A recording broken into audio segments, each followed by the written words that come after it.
The amount of money you make in your first job out of college or graduate school has almost zero correlation to how much wealth, if financial wealth is what you're looking to actually create. There's almost zero correlation to it. So my recommendation is you force rank your top five preferences when it comes to job opportunities, and you make sure that money is not in the top 3 unless you absolutely need money to pay back your loans, which is for a lot of people true. But the natural tendency, because it is absolutely benchmarkable, is that use money as one of the predominant ways to actually judge the offers you have. I will tell you a personal story for me. So between my first and second year of business school, I went to work for Morgan Stanley in New York in their real estate division. I did well, they liked me a lot. You know, they wanted me to come back, they gave me an offer, I turned it down, they gave me a second offer.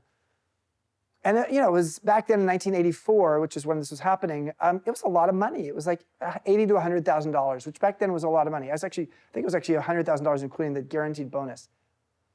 I took a job out of Stanford Business School in 1984 for $24,000 a year salary. Maybe I'm dumb. The next, actually, one of the people in the career development section of the business school pulled me aside one day and said, do you know that the next highest person, they couldn't tell me who it was, in terms of what the next lowest salary was after my $24,000, it was $55,000. So there's I was way off the bell curve. But the lesson for me is this. I knew I wanted to be an entrepreneur when I grew up. I knew I wanted to be a real estate entrepreneur, and I wanted to do something creating interesting projects.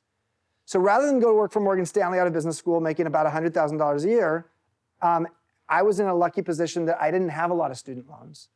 And I actually was able to take a job that paid me $24,000 a year, but did promise that within a year, if I was doing well, I'd become a partner in the business, which I did. And within a year after that, we were looking at doing a hotel project, which introduced in San Francisco, which introduced me to the idea of hotels, which led me to saying, I would like to be a real estate person, but specializing in hospitality.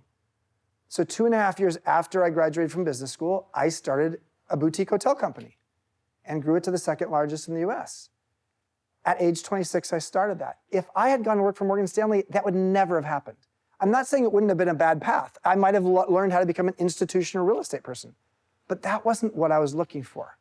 So if you get too wedded by the one thing that's most easy to benchmark, which is your salary, you actually give extra weight to something that in the long term may not matter all that much to you.